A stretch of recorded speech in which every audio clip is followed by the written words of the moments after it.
America आणि Iran युद्धाच्या पार्श्वभूमीवर सोनं चांदी दरात सातत्यानं घसरण होते आणि त्यामुळे गेल्या 15 दिवसात सोन्याच्या दरात 10,000 रुपयांची घट झाली आहे तर चांदीच्या दरात 30,000 रुपयांची घट झाली आहे।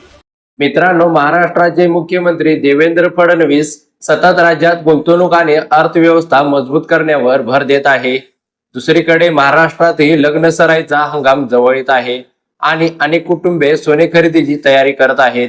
अशातच जगातून एक मोठी आर्थिक बातमी समोर आली आहे जी भारतातील आणि महाराष्ट्रातील सोन्याच्या भावांवर परिणाम करू शकते। मित्रांनो, जर तुम्ही सोने खरेदी करण्याचा विचार करत असाल तर हा व्हिडिओ शेवटपर्यंत नक्की पहा, कारण चीनने असा एक निर्णय घेतला आहे ज्यामुळे येत्या काही महिन्यात भारतातील सोन्याच्या भावांवर परिणाम होऊ शकतो। चीनने सलग 20 महिन्यांपासून सोने खरेदी करत यावेळी तब्बल 15 टन सोने विकत घेतले आहे। पण चीन एवढे सोने का खरेदी करत आहे? यामुळे भारतात सोने आणखी महाग होणार का? आणि सामान्य माणसाने आता सोने घ्यावं की थांबावं? या व्हिडिओमध्ये आपण सर्व सोप्या भाषेत जाणून घेणार आहोत। होय मित्रांनो, सलग 20 महिन्यांपासून चीन सोने खरेदी करत आहे। चीनने सोन्याच्या खरेदीचा एक नवा विक्रम केला आहे। जून 2026 मध्ये जेव्हा सोन्याच्या किमती थोड्या घसरल्या तेव्हा चीनने वर्षातील सर्वात मोठी खरेदी करत जवळपास 15 टन सोने एकाच महिन्यात खरेदी केले। नवीन आकडेवारीनुसार चीनची मध्यवर्ती बँक पीपल्स बँक ऑफ चायनाने जून महिन्यात ही सोने खरेदी सुरू ठेवली आहे। विशेष म्हणजे ही सलग 20व्या महिन्यातील सोने खरेदी आहे। जून महिन्याच्या अखेरीस चीनकडे 75.44 दशलक्ष ट्रॉय औंस सोने होते।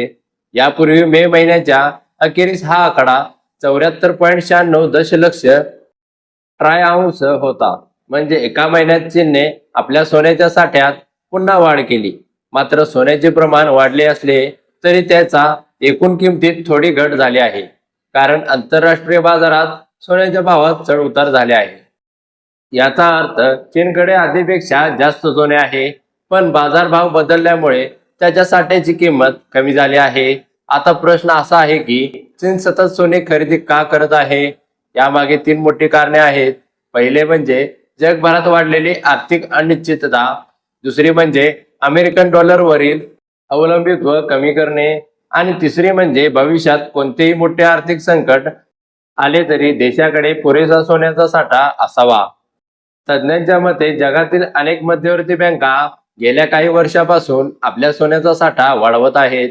फक्त चीनच नाही तर भारत, पोलंड, तुर्की आणि उझबेकिस्तान यासारख्या देशांच्या मध्यवर्ती बँकाही सातत्याने सोने खरेदी करत आहेत। त्यामुळे जगभरात सोन्याची मागणी वाढत असल्याचे चित्र दिसत आहे।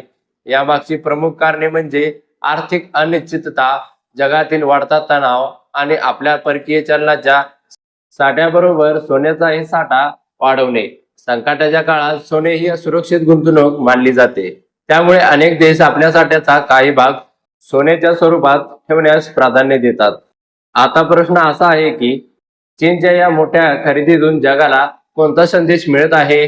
चीनची सलग 20 महिन्यांची खरेदी हेच दाखवत आहे की तो आपला आर्थिक साठा आणखी मजबूत करण्याचा प्रयत्न करत आहे। जर चीनने पुढील काही महिन्यात ही अशीच खरेदी सुरू ठेवली तर जागतिक बाजारात सोन्याची मागणी मजबूत राहू शकते। याचा परिणाम भारतावरही होऊ शकतो, कारण भारत हा सोन्याचा मोठा ग्राहक आहे।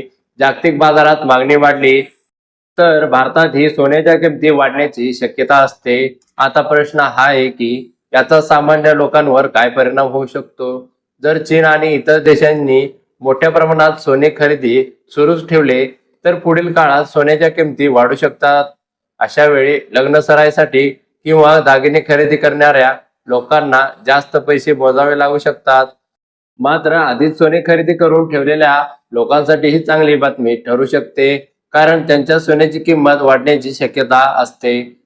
मात्र सोन्याचे भाव फक्त चीनच्या खरेदीवर ठरत नाही। डॉलरची स्थिती, व्याज दर आणि जगातील इतर घडामोडी याचाही त्यावर मोठा परिणाम होत असतो। मित्रांनो, चीन अनेक वर्षांपासून अमेरिकन डॉलरवरील अवलंबित्व कमी करण्याचा प्रयत्न करत आहे।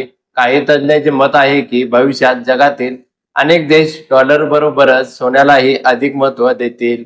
त्यामुळे मध्यवर्ती बँकांकडून सोन्याची खरेदी पुढेही सुरू राहू शकते।